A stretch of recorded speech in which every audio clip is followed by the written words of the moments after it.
Hi, my name is Jessica. I think we're ready to get started.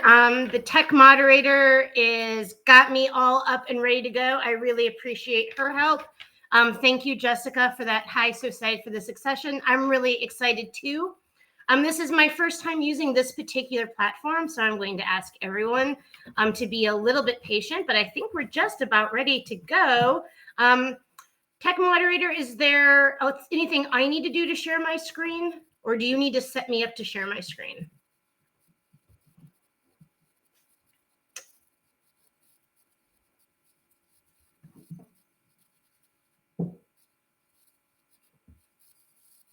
Okay, I think I got it.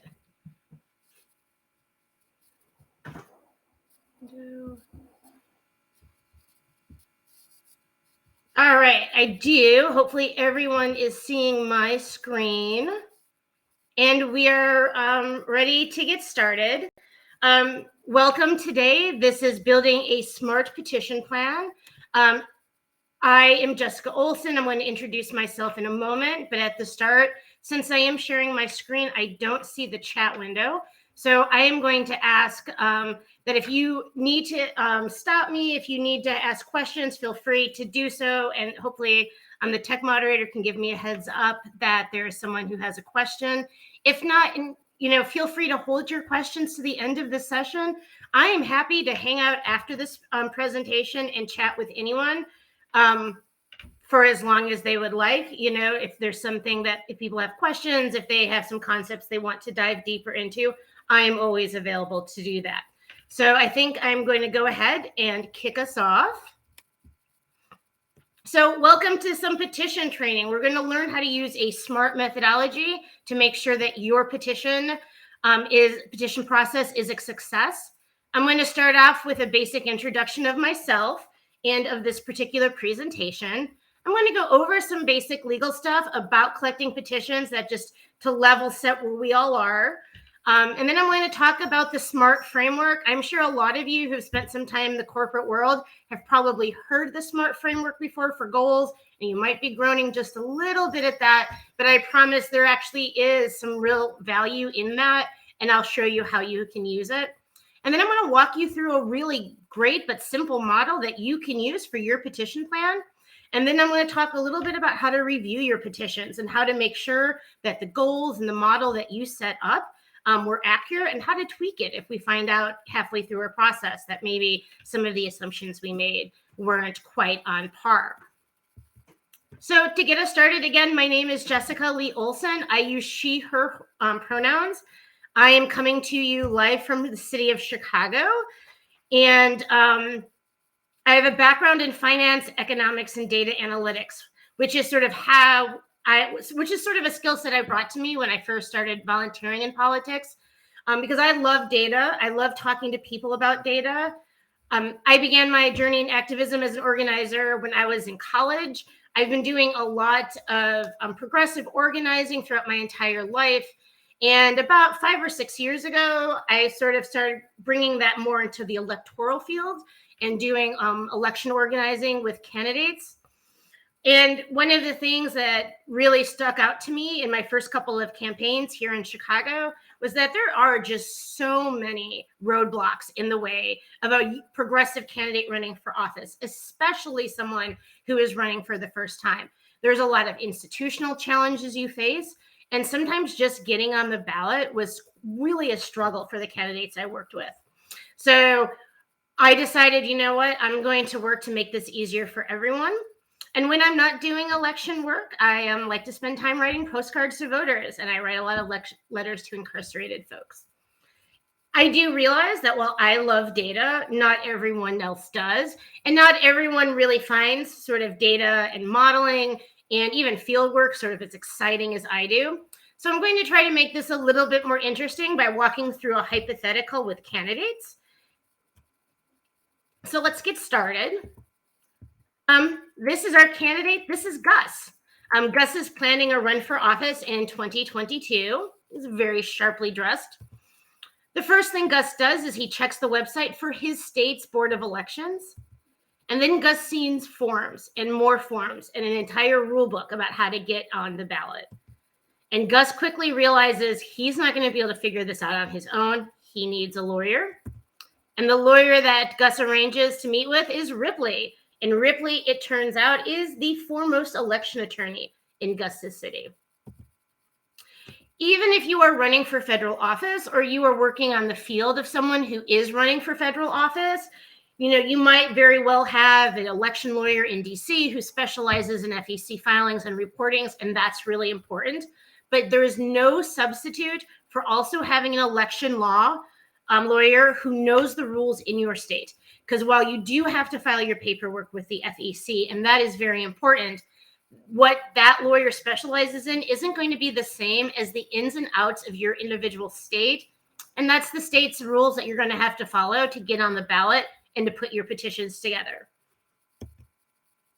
And it is important for me to state right here from the stop, all states handle petitions differently, right? We know that election law in this country means that every state sets its own election rules. Woe be it if we had a federal system that made this all a lot easier. That would probably be a lot better, but that's not where we're at. So here currently in the United States, 21 states have petition requirements for all candidates, and 19 states have petition requirements for what they refer to as non-qualified candidates. And what they're really saying with that is a third-party candidate. So for example, here in Illinois, if Gus wanted to run as a Green Party candidate, he would actually have to get a larger number of petition signatures than someone who is running on the Democratic or Republican ticket. That's a problem, but that's just sort of what the laws are. I will also say that a lot of states also do allow ballot measures and petition gathering for things like amendments to the Constitution or even passing state laws. We've seen this be really successful for progressives recently in Florida and Missouri and in other states. And in those cases, the amount of petition signatures you do need to gather can sometimes be in the hundreds of thousands. So having a really tight plan is really important. So there's no one hard and fast rule for what the law says about how to gather your petitions. Just a couple of examples. If you're in the state of California, you have to submit between 40 or 100 signatures as part of your nominating papers. California also has a filing fee, but if you wanted to file signatures, you could do that instead of paying the filing fee. So that's sort of an optional area for you. Here in the great state of Illinois, where I live, we have the number of signatures you need depends on your office and how many people voted in the prior election. And in this particular state, nominators must be registered to vote and eligible to vote for the candidate. So I must be registered to vote and I must live in the district of the candidate who's running. However, just across the border in Iowa, they also have a varying amount of petition requirements. But in Iowa, nominators do not have to be registered to vote, but they must be eligible to register to vote. What does that mean? It means I might be 18, 19, 20. I haven't registered to vote yet, but legally I can. That means I can sign petitions. Now, obviously, we want to encourage everyone to register to vote. So while you're out collecting signatures, that might be something you have in your mind. But so this is just an example. Every state is different. That's why you need an election attorney like Ripley. And that's why you need to get someone sort of who's familiar with your local laws. And here's what Ripley, your lawyer, is going to provide you with. You're going to know how many the actual petition, the physical petition itself, the rules for your nominators. Those are the people who are signing your petitions. The rules for the circulators. Those are the people passing your petitions. And your lawyer is going to help you file it when the filing time comes. Now, since Gus is running against an incumbent, what Ripley's also going to do is he's going to FOIA the incumbent's last few petition packages. This is just sort of a good idea because it might give the campaign an idea of what the incumbent strategy might be. I love doing this in Illinois because we can oftentimes find examples of fraudulent petitions that were filed in prior years. So I always have my lawyer grab prior packages if it's available. And I will say this too, if you are on a campaign today that doesn't have an election attorney already lined up, start looking for one on Monday. Because there are only typically a few election attorneys in every city because it's not consistent work. Here in Illinois, you have petition work 3 months or 3 years out of 4 years. So there's only a few people who really know how to do it well. And like any other consultant, they can get conflicted out. And I have known candidates who were great candidates and started trying to find a lawyer a week or 2 weeks before their petitions were due, and they were just out of luck because everyone who really knew how to do this sort of work had already been conflicted out of that race. So our next stop for Gus is he's got the rules. He's got all this great information now from Ripley. And so now he's going to give this to his field director. And Gus has hired Navi to run his field operation. Navi's been doing this for a long time. You can tell just by looking at Navi there. And Navi believes in data-driven results, careful use of metrics, and advanced planning. And in fact, Navi believes in creating a smart petition plan. So here is the SMART method. We see this a lot. Again, this came out of sort of a corporate structure for setting goals. And I think it's really important because I work with a lot of organizations, especially organizations who might be just trying to get out the vote, who might be doing something civic related. And, they'll come to you with a goal that is really like a great goal. But then you got to talk about things like, is this goal specific? Like, is this something that we can actually measure? Is it achievable? Is this something that our organization can do? Is this thing that we want to do relevant to our organization's mission, right? Everything you want to do, all of your goals should be relevant. And also, is it something time-bound? Goals that are open-ended that never have sort of an end date are not something we can really measure against to see how we did. So for that reason, I do like coming back to this model, these 5 things. And I will say, getting my candidate on the ballot is not actually a SMART goal, right? Because it's not really that specific. And it's not really, I guess you could say I could measure it by whether or not I get on the ballot, but it's not really something that's going to help me plan and really know what I have to do. So instead, this is what Navi is going to look at. Navi finds out from Ripley that he needs 100,000 signatures to make the ballot. And Navi really doesn't want to get challenged. So Navi is actually going to set the goal at about 3,000. The things that Navi is going to try to measure, they're going to measure the number of signature pages collected, the rate of signature page collection. So in a 2-hour volunteer shift, how many pages are volunteers bringing back to me?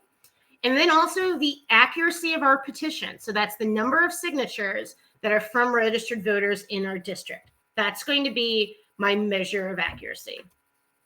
Is this achievable? Well, that's something that a campaign really needs to take a look at, right? Because you might say, I want 3,000 signatures, but that's actually quite a bit.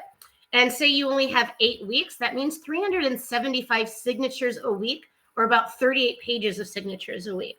If that goal is something that you're like, well, I don't know if we have the volunteer base to really achieve that goal, then go back, right? And pick a goal that's closer. Maybe you only need 2,000 signatures.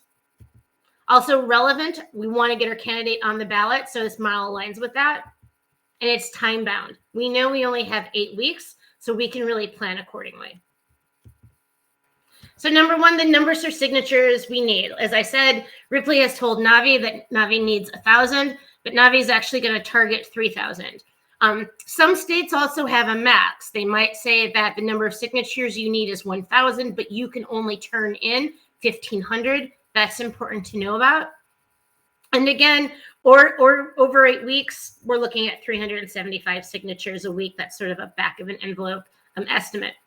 And here, your community best. You know how elections tend to go in your state. If you don't live in a state where challenges are really something, then maybe you don't need 3 times the amount of signatures.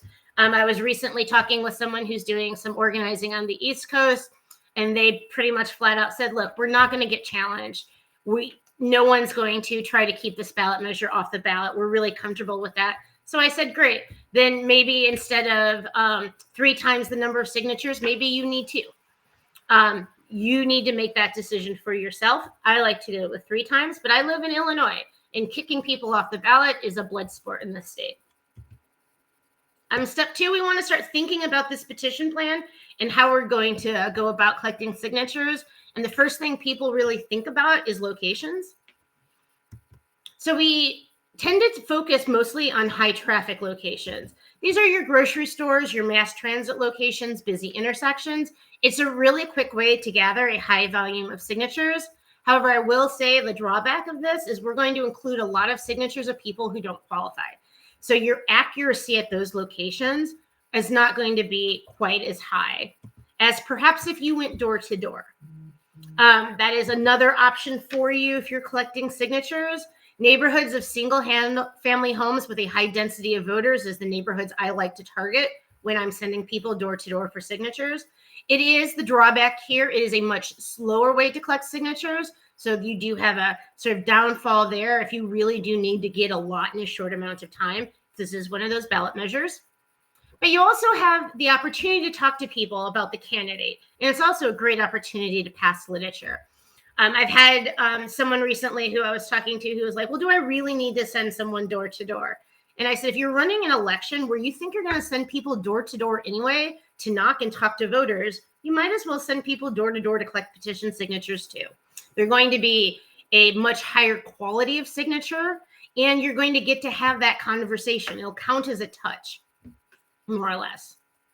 So Navi's done this a few times before, and from their previous experience, Navi figures out that, if they're doing high traffic locations, their page accuracy maybe is like at 30%. So 30% of their signatures are actually people who are registered and eligible to vote for the candidate. However, it only takes maybe 20 minutes to fill out a sheet because, again, you're getting people one right after another.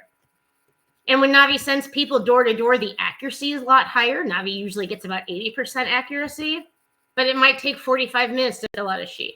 Maybe in a 2-hour shift, they're only going to get 2 or 3 pages.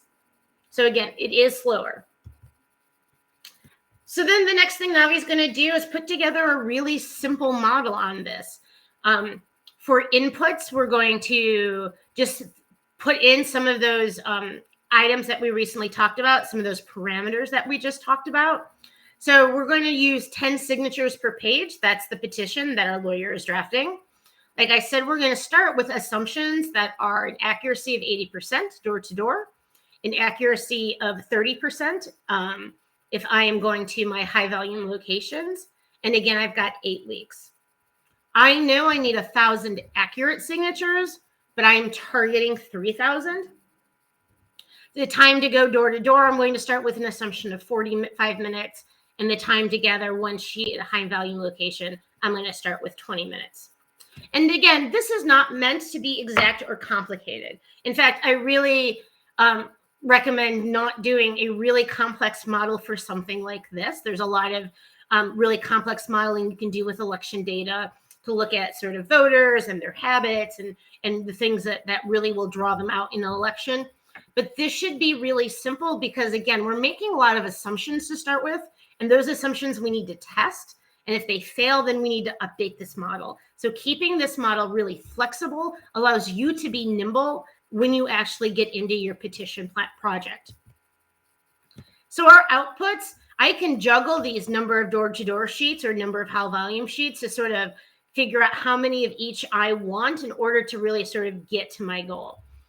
So I've kind of played around with these numbers, and I figure out if I do 100 sheets door to door and 200 sheets in high volume locations, that'll get me about 1,400 accurate signatures, and that will get me to my 3,000 total. Now, if I add 100 to 200, that means I'm going to need about 300 sheets.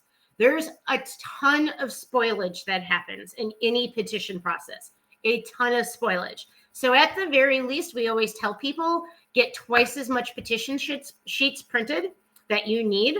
And of course, we use a union printer because we are progressives. So that's just some information for you that you can then use for your budgeting process, depending on what your unit print costs are. And using the sort of assumptions we made earlier, I'm going to need about 142 hours of volunteer time. And I figure with that, I can get about my 18 hours of volunteer time per week, and then the number of signatures. And again, you can go in with a model like this, and you can change the 100 or the 200 to see how that changes the total number of hours to really find what your sweet spot is.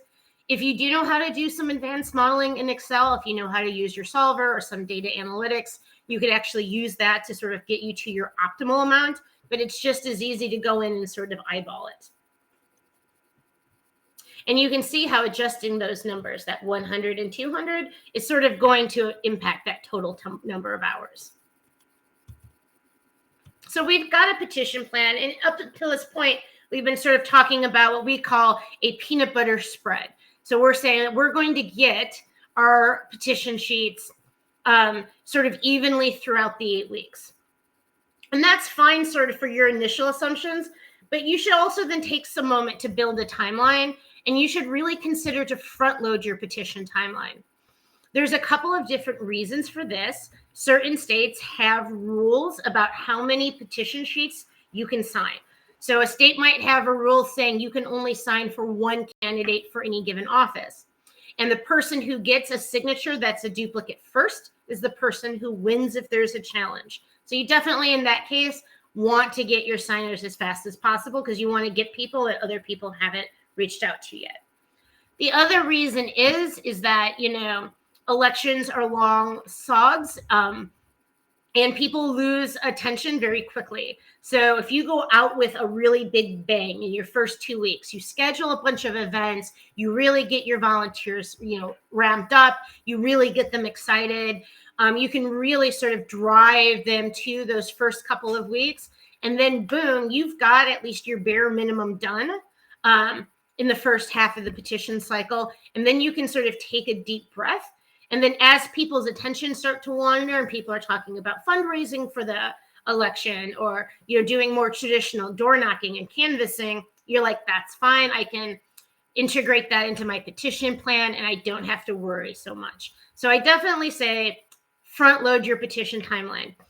It's much easier to get people excited and get them out there getting petition signatures for you at the beginning than if you find yourself running behind trying to light a fire under people at the end. So go ahead and build yourself out a timeline. And then you got to identify your petition locations. And everyone has their own favorite spots. Anyone who has been doing field work in a city or state that requires petitions has like that spot that's good for them. But make a list of locations that you think is really going to work for your campaign. So that might be morning and evening commute locations, Monday through Friday. I will say that unless someone is stopping waiting for a bus or a train, you are far more likely to catch them on their way home from work because they're a little bit less stressed than on their way to. But if you're at a metro stop and you're waiting for your train, that's always a good place. Supermarkets, particularly on weekends. Weather permitting, parks and farmers markets are always great. And people who go to farmers markets tend to be registered to vote. That's a thing. High traffic shopping or brunch locations. I had a candidate last cycle that we had only 1 week to get them on a ballot because tried and true, the incumbent didn't announce that they weren't going to run for re-election until it was really too late for people to jump in and replace her. And there was just this one street that everyone went to for brunch on a Sunday, and it was gold. It was great. Festivals or other sort of block parties are also places where you can get a lot of signatures, but they do tend to attract a lot of people from outside your district. And also schools at dismissal. I love schools at dismissal. Gives you a chance to talk to the parents, but make sure that you arrive at the school early because as soon as those parents get their kids, they are out of there. So that's a good half an hour, boom, I'm going to hit some schools, talk to some parents, build that into your plan. And then also door to door. Just keep in mind for petition gathering, you really want those single family homes, if you have them, that are close together and easy to walk, right? Basically think of the types of locations that you as a canvasser love to walk. That's the kind of locations that you want to send people door to door. You'll have your voter roll. You'll know where the homes are where people are registered to vote. So you'll know you're getting good signatures, but you also want to make it really easy so that people aren't spending too much time having to travel between houses. And obviously mix it up. Try really hard not to gather all your signatures from one spot. Spread people out through the district. That'll get people talking about your campaign. It'll let people know that you're really serious about running and that you're really looking at the entire district. And then once you have those locations set up, create a schedule about when's the best time to hit them. And then start slotting your volunteers into this schedule. So An example of a schedule might look like, okay, on a weekday in the morning, we're going to do dog parks in the morning commute. But in the evenings, we're going to do the evening commute and go door to door. But on the weekends, we have those brunch locations I talked about. We have stores and markets, community events, and you can also go door to door in the weekends as well. So mix it up. But once you have those locations, start slotting them into when's going to be the best time. And then once you got those, you can start slotting your volunteers. The next part about this is creating a budget. We are field people, so we believe that the budget should be ours and ours entirely, but that's not how campaigns always tend to work. And so it's a really good idea to talk to your finance manager, to talk to your campaign manager ahead of time, and really give them the budget so they know what to plan for you. Some things to consider for that budget: the union print shop, get that union bug. Lit, all volunteers who are passing out petitions should also have lit to pass out to people. An obvious thing, clipboards. You want Post-it notes. I will say, if you live in a state that gets cold, I'm going to be gathering petition signatures in Chicago in February. Gel pens don't freeze. I have been in situations where I've been outside of an event and getting signatures and had pens freeze on me. It is not fun, but gel pens never freeze. Sheet protectors. You don't want to ruin your petition sheets in inclement weather, and you never know when it's only going to start raining on you. You can always just lay a sheet protector over your petition sheets, and then you can just lift it up and when you're ready to get people to sign. Portable scanner is always a good idea. You want to be able to pay for notary fees, and then also food and drinks for volunteers. We love our volunteers. Volunteers are what make campaigns happen, but much less Navi here. You have to feed and water our volunteers. We have to give them food and drinks so they keep coming out. And I will want to say a word about notarizing. Several states, including the one I'm in, do require nominating sheets to be notarized. If your lawyer says you need notaries, start lining them up as soon as possible. Try to make sure you have a list of like 4 or 5 notaries ready to go 2 or 3 weeks before you're going to actually launch your petition project. If you don't have one, offer to pay the fee and make your field staff notaries. If you are, in fact, it's just a good idea. If you really do, if you're a field staff for a candidate, if you volunteer a lot to do field for candidates, become a notary. There always gets to be that point in the petition season where people start like really looking for notaries. Usually about 2 or 3 weeks before the end of petition cycle, my phone starts blowing up because all my candidates know I'm a notary. Make those arrangements ahead of time. And again, it's only like $40 or $50. Make people on your team notaries. And also make a list of places that will notarize. So many check cashing and UPS locations will do it for $2 a sheet. But also check with your bank. Banks often have notaries and will do so for free. So if you are out collecting signatures and you are a Chase, you do banking with Chase, you can walk into a Chase bank and they'll notarize for free. And one of the reasons I really suggest to having a diverse group of people notarizing your sheets is that if a notary makes a mistake on one sheet, that's not really a big deal. But if a notary gets challenged, and if during an objection season, the notary is seen as being questionable, then all of that notary sheets can get tossed. So just having a good variety of notaries means that you're less likely to fall in sort of that trap. And I cannot stress this enough. Always, always follow the law, and do take shortcuts with notarizing sheets. The last election cycle that we had here, there was a candidate where we had an office. It was a committee person's office. 3 people ran for committee. They all ended up knocking each other off the ballot. I did mention this was a blood sport here in Illinois. But even the candidate who was sort of the most progressive, the one that everyone was really sort of railing behind, his campaign manager took a lot of shortcuts and a lot of his signatures got cut out. And I happened to be one of those notaries who was called for that campaign. And the campaign manager was like, oh, you don't need to see IDs, or, oh, you don't actually need the person in front of you. I just need you to notarize these sheets for me. And I said, no, I'm not doing that because I notarize for like a dozen candidates every cycle. I'm not going to risk my sheets getting tossed out for another candidate because you think it's like something that no one has to pay attention to. So follow the rules and have a ton of notaries set up ahead of time. And now that we have our plan, we've got our notaries, we have a list of volunteers, it's time to involve comms. Vosh here is our campaign and social media person, and he's going to start putting together events. And it's always a good idea to have a couple big splashy petition events. So work with your social media people, work with your comms people to do that. You probably want to do 1 or 2 trainings. And then you also want to consider the types of events that will draw people out and sort of make gathering petitions a lot of fun. One of the best petition events I've ever pulled off was we had a lot of breweries in a community that we were gathering petitions in. And one of those breweries every Wednesday night did bingo. So every Wednesday night, we would launch our petition teams from that brewery. And we would say the campaign will get you a bingo card for every sheet you bring back. And everyone had a great time. So they'd be out collecting signatures for 2 hours, come back in time for bingo, campaign buys a round of beer for everyone. Everyone has a really good time. Think about things like that. Find ways to really make this fun, because it should be, right? We love this stuff. We want to get our candidates elected. Petition process should be a lot of fun. And then we're going to launch. So we're going to have our petitions.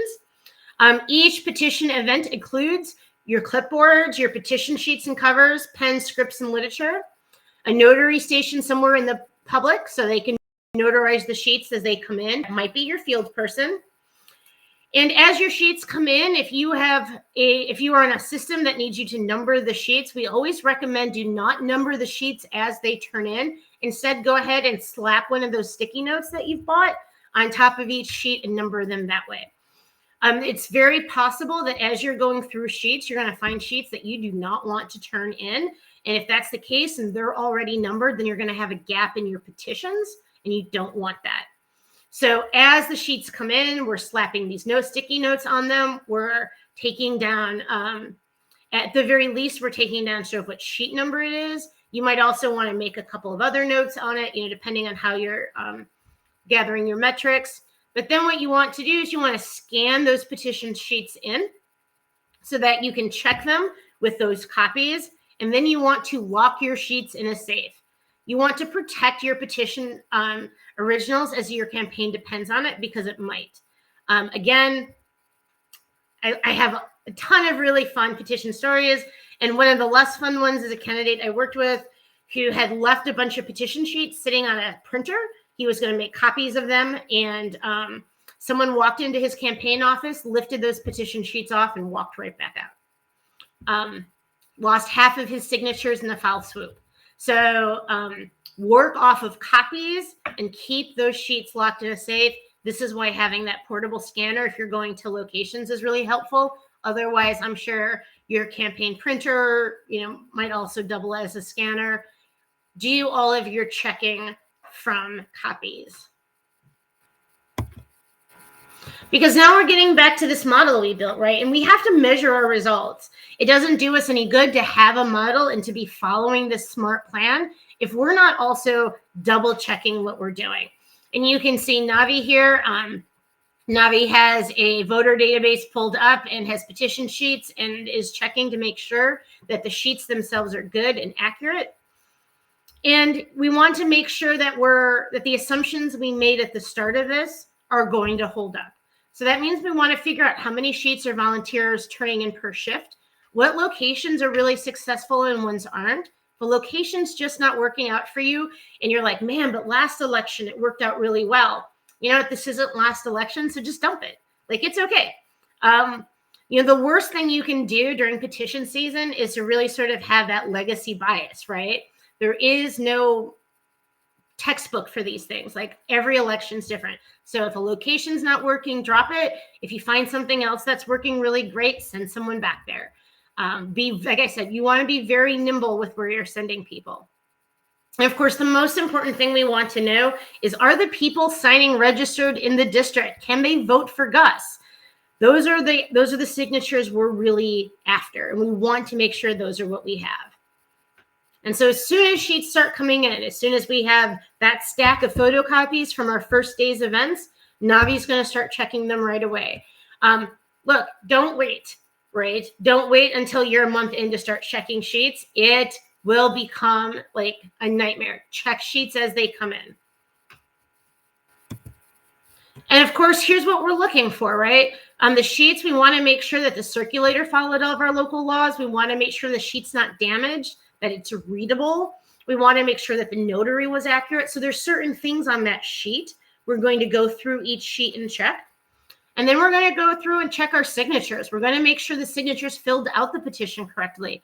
A lot of times you might have a place for printed name and signed name, and maybe someone gets it mixed up. That's something you can check for. And then we're going to bring all of this data that we're collecting, right? This is field data for our campaign. And so we're going to record the details of each sheet, including the names and the informations of those registered signers. Again, this can be considered your first touch with a lot of voters, and you really want to have that data that you can use for the rest of your campaign.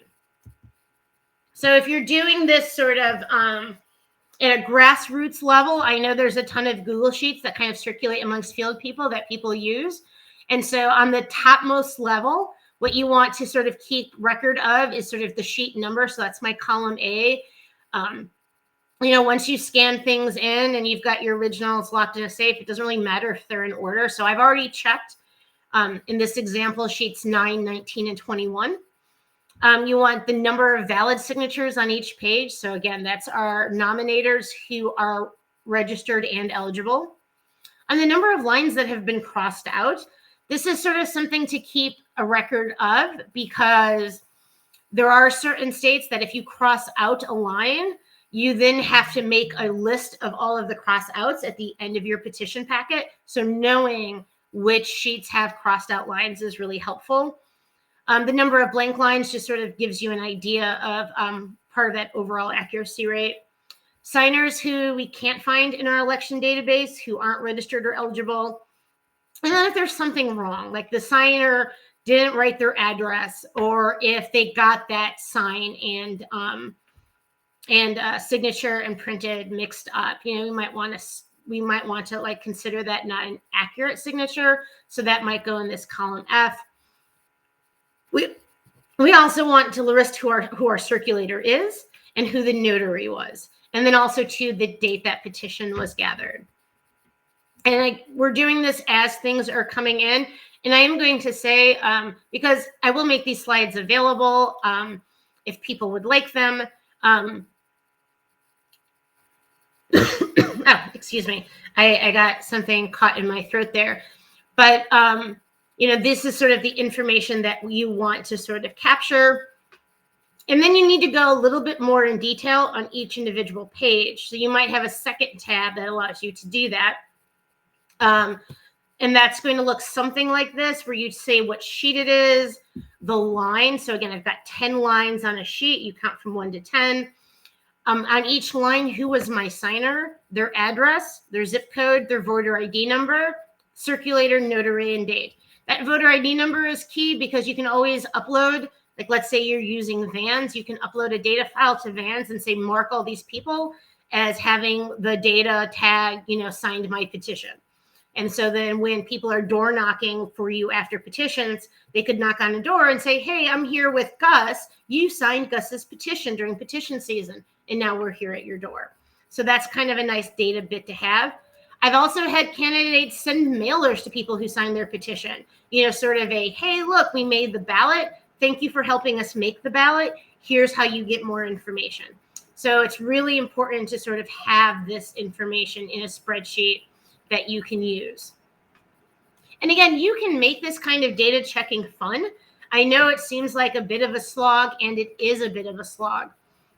My favorite moment from Knock Down the House, right? It's a great documentary about when AOC and several other candidates first ran for election about 4 years ago, I want to say that was. But there's this great scene in there where you walk into one of the Brooklyn offices and you see people checking the petitions of AOC. And they are doing it, paper on one side of them, their database on the other, and looking up each person. And that made me so happy because it really did shine a spotlight onto what's a really important part of field work. And also, too, you can make this fun. Again, I've worked on campaigns where we did data Mondays. So on Monday, every Monday, people would get together at a bar. Again, campaign buys the first round, and people would sit and check petitions, chit chat, talk to people. Whenever someone gets a petition sheet with all 10, we'd ring a bell. So you can really kind of find ways to liven it up and to make it fun, but definitely do not skip this part. Because you're also going to get data from this that you're going to be able to go back and use to sort of make sure you're on track, right? We can look at these 3 sheets that Navi has checked, and we can see that to date, it looks like if I consider all 3 sheets, half of the signatures have been valid. That's great. My blanks are about 17%. That's fine. Crossed out lines and then incorrect ones. So I can see where I'm at. And having this data really allows me to say, okay, am I on track for 3,000? And if I'm not on track, that's okay, because I can then go back and make changes to my model. I'm going to make changes to where I'm sending people. It is in the thing I like to really emphasize with sort of this SMART framework is that it's okay to realize you're not making your targets, because then you just make adjustments. You shift things. You need to be nimble in this. And so that's going to be part of what we're going to do. We can also look at this data and see how our assumptions are holding up, right? Like perhaps I can say that I know that on 12/11, Tom went out for an hour before he went to work and gathered signatures at a Metro stop. And in that hour, he brought me 2 more sheets. And his accuracy rate was about 55%. That's pretty good. So that Metro stop is a stop where I'm probably going to send someone to again. And then that will maybe, if I have more and more of those examples, again, this is only 3 check sheets. This is not a statistically significant sample by any imagination, but we do want to make sure we're checking our assumptions on the regular. And if our assumptions are wrong, we go back to the model, we update it, and we see whether or not that updates gets us closer to our goal. And so we're looking at, wow, we might actually meet this faster. Or if those assumptions, once updated, and we're like, oh, we're going slower than we thought, what changes do we need to make in order to really drive this home? And that's another reason why it's kind of nice to front load our petition process, because then in that first 2 weeks, I have a lot of data. And I can make a lot of decisions then just after those first 2 weeks that I can use to inform the rest of my petition plan. I will say, as I was beginning to mention earlier before I kind of coughed and lost my train of thought, in this presentation, there are examples of sheets that you'll see, and there are examples of voters. No real voter information is used for this presentation. This is all sort of dummy data just for this. I give this presentation to a lot of campaigns, and I help a lot of campaigns train their volunteers for the petition process. So just like no actual cats were injured in the making of this presentation, all of our candidates and our field team, these are all Arrow One Atlas, our family of cats, but also none of this voter data is real. That would be a huge no-no. And would violate sort of how we protect the privacy of our voters. So I did just want to sort of make that point while I was thinking about it. And then I will say, as I'm drawing to a conclusion here, one of our flagship product that us at Arrow One Atlas came up with is Petition Atlas. It is an online petition checker. You upload your sheets, you upload your petitions, and then you can have your volunteers from anywhere at any time checking your petitions from their house. They can kick up their feet, watch an episode of Succession, and check your petition sheets. It's very, very easy to do. It's set up in a way I can actually get through about a sheet every 2 or 3 minutes. It's really quick. And then it allows you to export all the data that we just talked about. So it allows you to really track a lot of what you're doing and to really make that sort of adjustments as you need to, or to look at the data. So I did just want to mention that. That's sort of the only plug I'm going to do here. But by all means, feel free to reach out to me if you have any questions or would like to see Petition Atlas at work. I'm going to at this time sort of go back to my information so everyone has it. And I'm going to, actually, I think I have to stop sharing and it probably will go away. So let me see. Okay. I can now see the conversation in the chat. That's really great. I don't know if the chat is muted, but if people do have questions, I'd really love to answer them. I've got plenty of time. I think I still have at least 15 minutes. So if people want to come off mute, I'm just now taking a look at this. Building a database with the petition signatures is a great idea. Again, you're going to be able to use that a lot moving forward. Okay, the tech moderator, just so that we just have the chat. But now that I can see the chat, if you have questions, please put them in there. I am happy to answer. And, you know, it is really great when you are going door knocking and talking to people. You know, the advantage to that, as Seth has pointed out in the chat, is that you get to have conversations with people. And as a field person, I love having conversations with people. And that's another reason I say, hey, feel free. Make your petitions, knock doors and talk to people at the doors while you're getting your petitions. You'll get a wealth of information and you'll really have a chance to chat with folks. So that was a lot of talking on my part. I hope this was really interesting for folks and that you got some information on this. And again, I'll just hang around for a bit. And if anyone has any questions, they can feel free to throw it in the chat channel.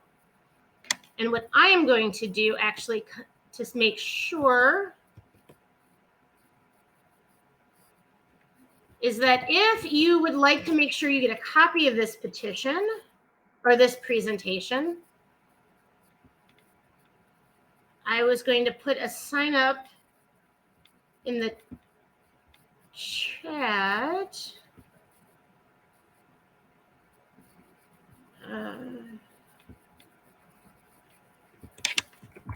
Okay, I'm sending it to the tech moderator. They'll drop it in the chat. If I will go ahead and I will email out the presentation to anyone who that way would like to have it, so you can go back and check.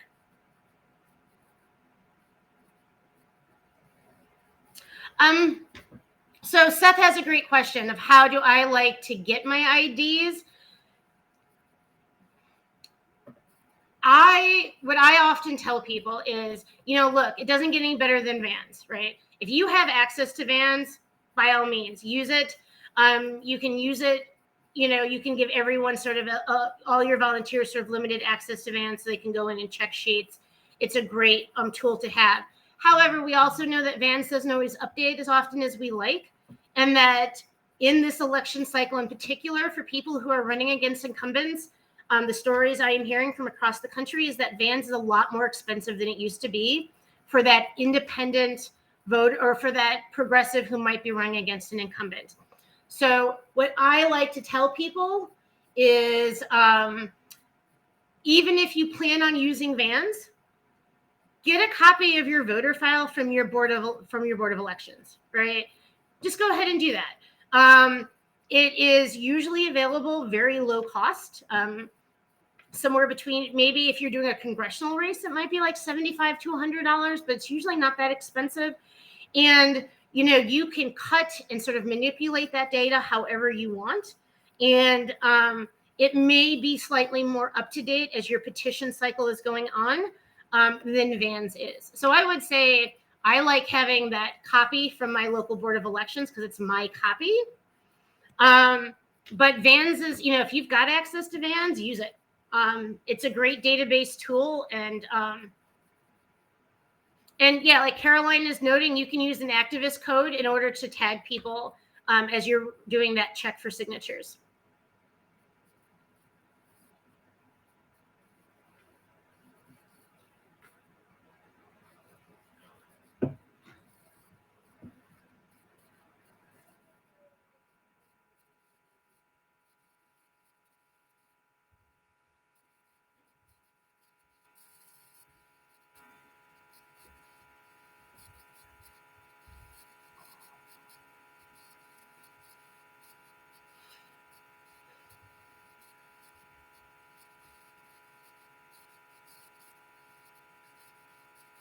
So that's all the information that I had to present. Again, I hope everyone has a great Saturday.